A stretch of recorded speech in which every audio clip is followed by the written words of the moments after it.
Hello there and good evening. You are watching the Car Diary, and of course we are taking up the airwaves right here on Younib TV, the best youth television network in East and Central Africa. Today's episode of the Car Diary has been sponsored by Car Soko, the Kenya's premier car mart and the home of 4x4s.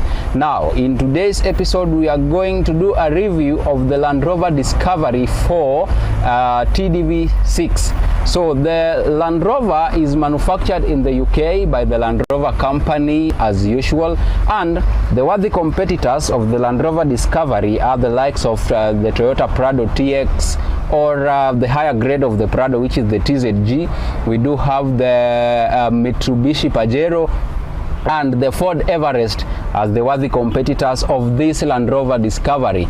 It is one of the most iconic and functional 4x4s that is most sought after right now here in Kenya. And this car, it blends the luxury of Range Rover with the toughness of the Land Rover Defender in one package. So you buy this Discovery, you get all that in one package. Sounds good, right?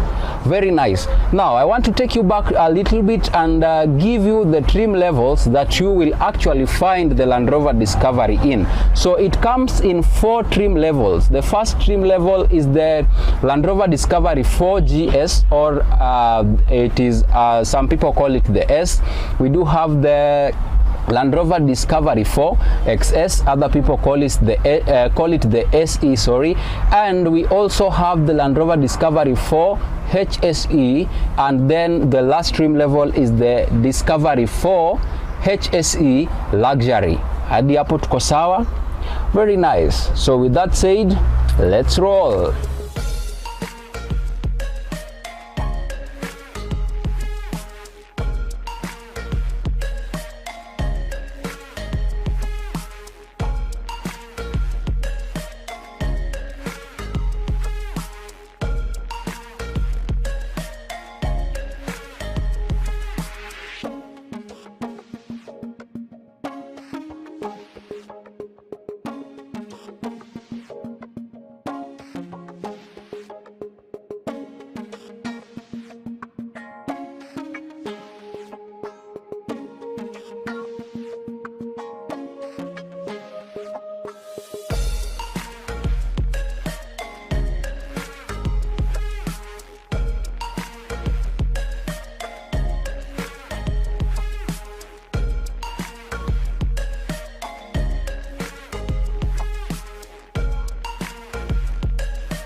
Now we are at the anterior profile of the big box, the Land Rover Discovery, and the first thing you are going to notice is the Discovery badge that we have right here on the anterior profile.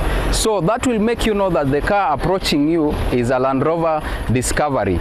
Another thing that we do have is the Land Rover logo, and as opposed to Japanese cars, they usually have their logo centrally placed on the anterior profile, but Land Rover is unique. They usually have the logo placed kando kidogo, and it is usually smaller. If you check it on you can check it on the Range Rovers as well, you're gonna find the same thing. So Land Rover is unique, as you can see. Another thing that we do have is the silver grille right here, and we said that this opening is the one that enhances air cooling system in the engine. Of course, the air goes to the carburetor through this opening that we have right here. Another thing that I want us to talk about on the anterior profile is the headlights, which we have right here. These headlights are by Xenon, and they do come with the daylight running lights mounted on them as well, as you can see iko hapa. Another thing that we do have on the anterior profile of this Discovery is that it comes with fog lights, which is pretty nice for this car.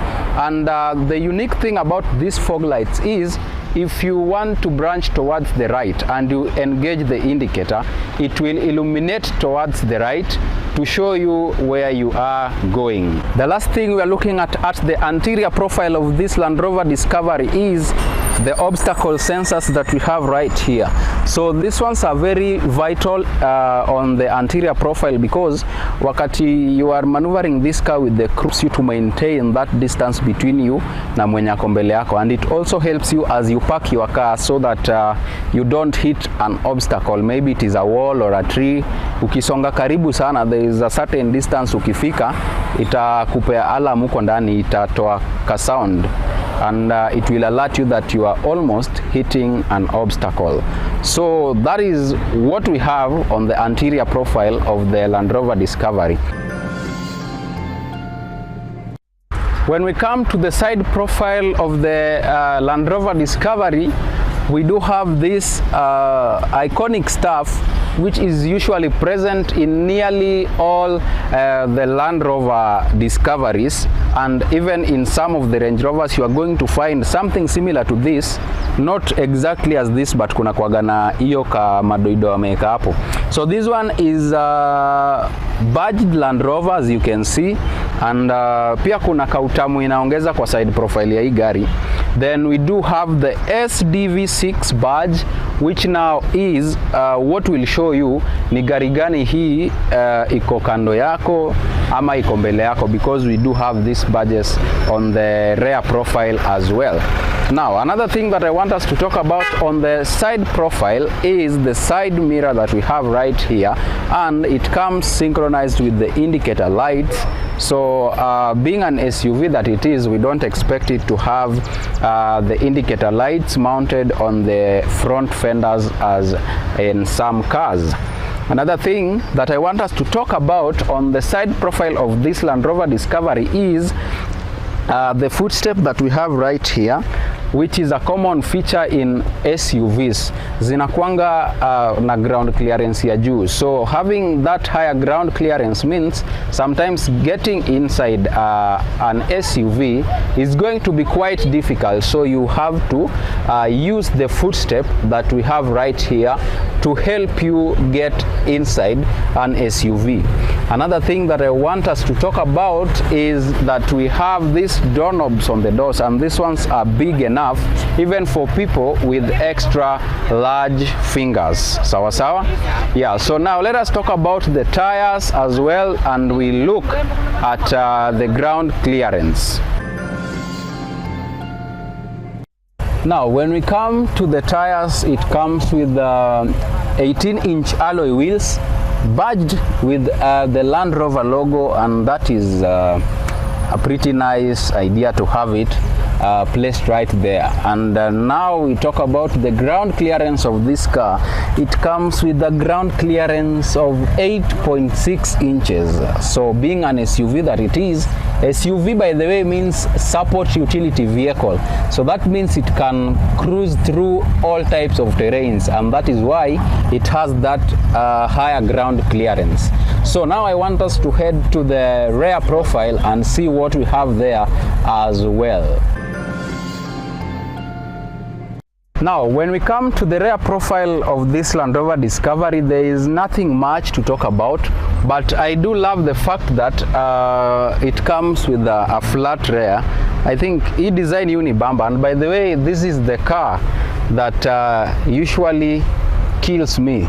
Yeah, this is my dream car, guys. So I'm looking forward to acquiring one Land Rover Discovery in the near coming days. But that aside, now tukikuja hapa rear profile, we do have the Discovery badge yenye unaona hapa, so you will know mbele yangu ni Land Rover Discovery. As you can see, we do have the Land Rover logo here as well.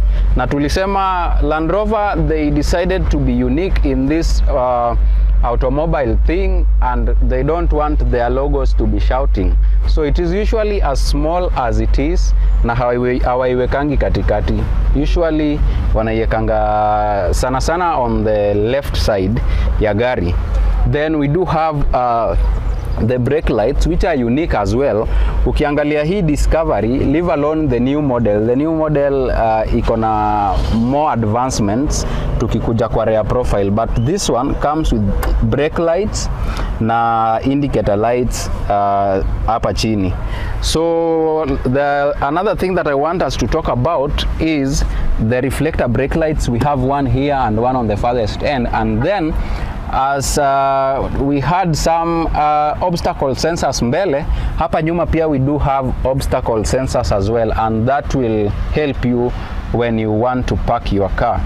Another thing that I'm seeing right here, tuko na hii ya kusaidia jirani yako kama ameshikwa na ngori unaweza vuta mwenzako hapa. So we did mention that you are going to find ile nguvu ya Land Rover Defender na laxity ya Range Rover pamoja in the Land Rover Discovery, and that is what we said, and I believe you have seen it here.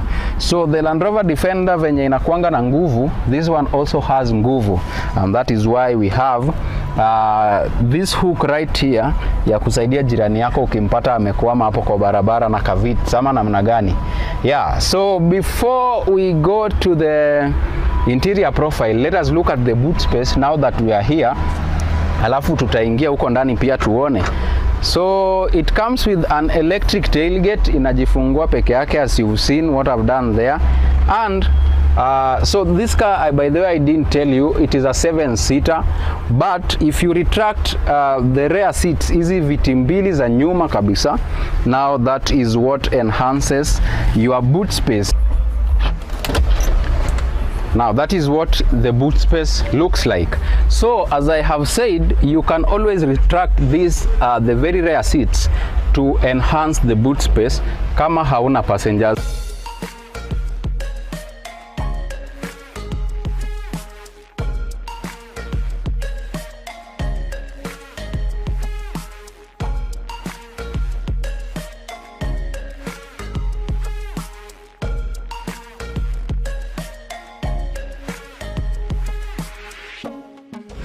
Now we are taking a short commercial break, naenda kukunywa maji alafu nirudi. But before I go, our today's episode is sponsored by Car Soko, the Kenya's premier car mart, the home of 4x4s. You want to get that SUV that you have been dreaming of, ranging all the way from Germany to Japan to UK where we are today, you will get them at Car Soko. Sawa sawa. You can also advertise with us at Younib TV and get that business growing. Remember, this is the best youth television network in East and Central Africa. And how will you find us? You can follow us across all our social media platforms at Younib Media TV on Facebook and on YouTube, and at Younib_TV on Instagram. Do follow us as we go for this commercial break, and when we come back, we get to the in-depth review of the interior profile of the Land Rover Discovery SDV6.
Now, welcome back to the Car Diary. My name is Alfonso Albakwekwe, the conversation professor himself, and right now we are seated in the Land Rover Discovery SDV6, and now I want us to get in depth with the review of the interior profile. Now, when you get inside this Land Rover Discovery, what welcomes you is the nice ambience that we have right inside here. As you can see, it comes with the sophisticated color schemes. The predominant color is beige, but we do have some taste of black added to it, and it comes with a fully occupied leather interior. Starting from the dashboard, ukiangalia hapo juu, it is done in leather.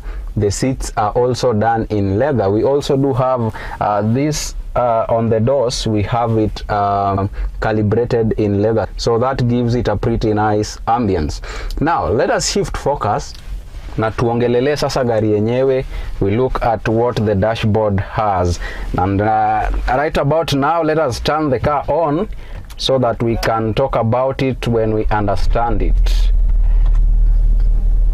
There you go. Now I want us to start with this section right here. Hapa mafuta yangu iko chini, so let us do quick fast. Now we do have this section right here. There is this screen which is very vital in kuonyesha what you need to know as you drive this car.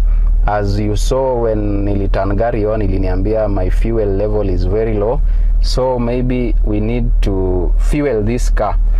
Higher. On this other side we do have the RPM, revolutions per minute, and on this side we have the miles per hour. So this car I end in kilometer per hour as you are used to. This one comes with the speedometer labeled in miles per hour. Sawa sawa. And I can see the top speed is 140 miles per hour for this specific car that we have right here. Then let us now talk a little bit about the steering wheel. We do have the Land Rover logo centrally placed, and the system controls that we have right here. So kuna volume, kuna volume up, volume down. We do have the mode right here in infotainment system. So ukiona nikipress hapa, you know, liquid ina change huko, you understand. So the mode you can change hapa iko ni radio, audio, whatever it is that you want. Then these ones zitakusaidia ku navigate still from this screen that you have right here, as you can see what I have right there. So these are two controls.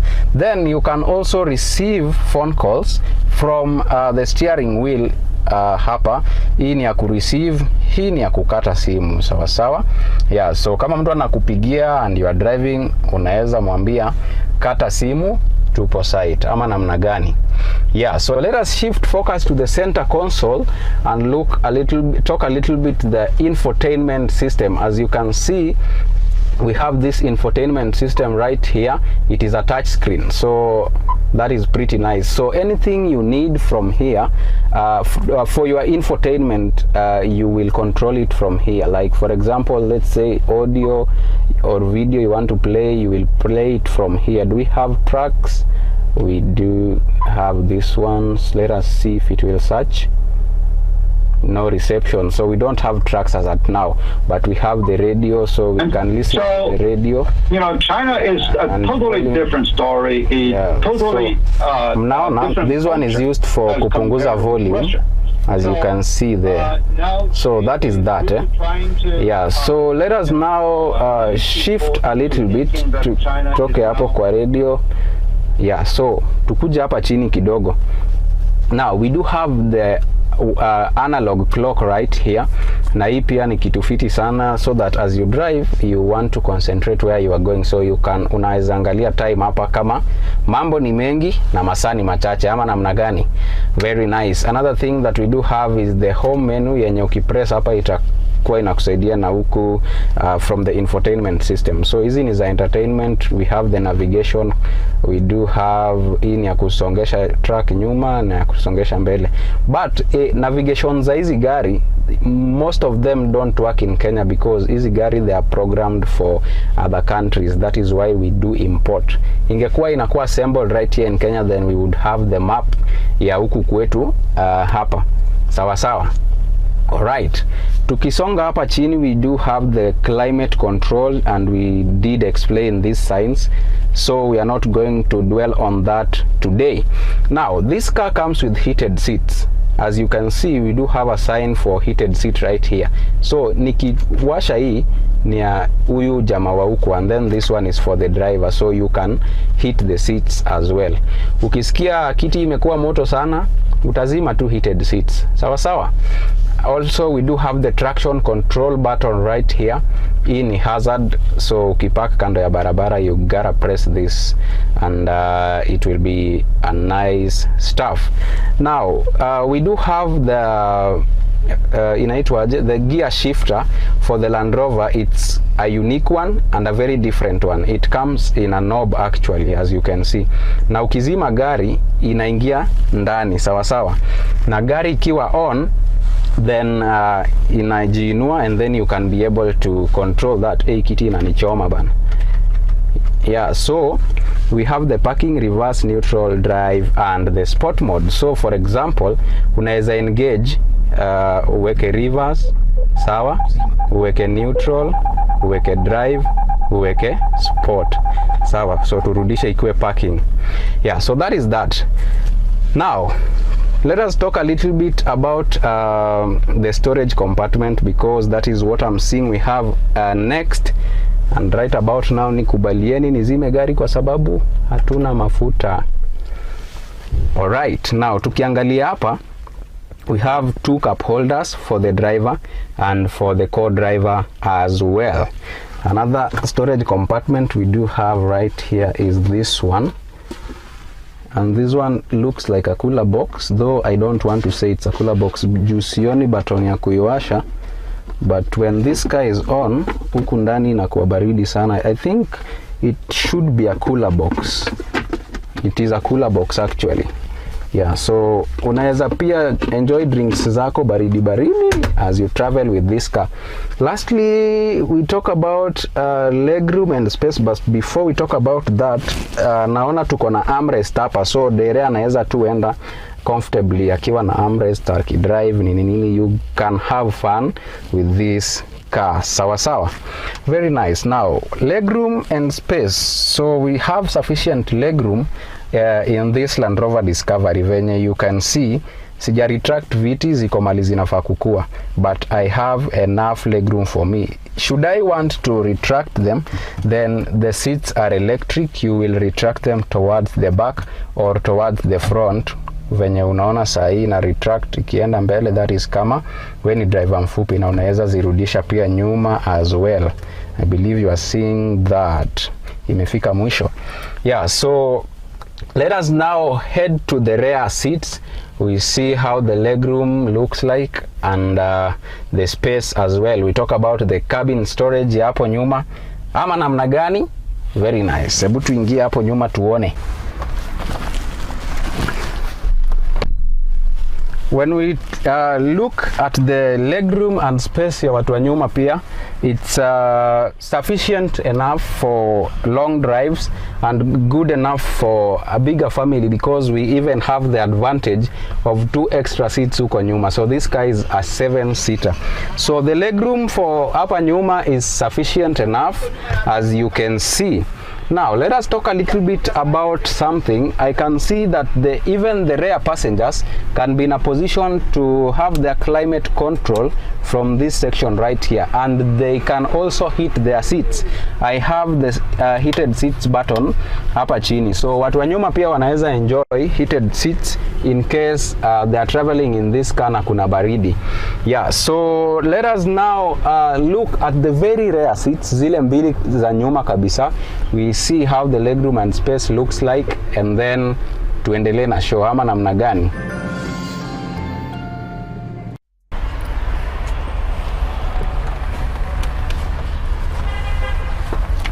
So you will have to retract these very rare seats kwanza, ndio watu wa nyuma wapate venye watafanya. So this one is the backrest, and then now we have seats zenyewe coming in at this point. There you go. So wacha niingia hapa and then we lift this, we see how legroom looks like. Now I'm seated on the very rare seats, zile za mwisho kabisa, that makes it now to carry the 7 passengers. And what you can see, the legroom is sufficient enough. Look at that. So this car is arguably the only SUV that can carry adults comfortably on the very rare seats. Juu hizo zingine unapatanga ukiretract hizi legroom ni ndogo sana sana, ni watoi wanaweza kaa hapo. But for this one, as you can see, I have sufficient legroom. And another amazing thing about this car is everybody has the opportunity to enjoy having a sunroof. So hapa nyuma kabisa we have a sunroof for our wa nyuma. Hapo katikati we do have a sunroof for passengers wa katikati. Na mbele pia tuko na sunroof ya watu wa mbele. So this car is a pretty nice car. If I was to describe this car in one word, I would say it is a supercalifragilisticexpialidocious car. Hadi hapo tuko sawa? Very nice. So thank you so much for watching the Car Diary today. Our episode today has been sponsored by Car Soko, the Kenya's premier car mart. And as we have said, if you want to get a 4x4, an SUV, you gotta come to Car Soko and get it right here. And you can as well advertise with us at Younib TV. Remember to follow us across all our social media platforms at Younib Media TV on Facebook and on YouTube, and at Younib_TV on Instagram. You can as well follow the Conversation Professor across all his handles at _Albakwekwe on Instagram and at Alfonso Albakwekwe on Facebook. See you next time, same time, same place. Bye bye.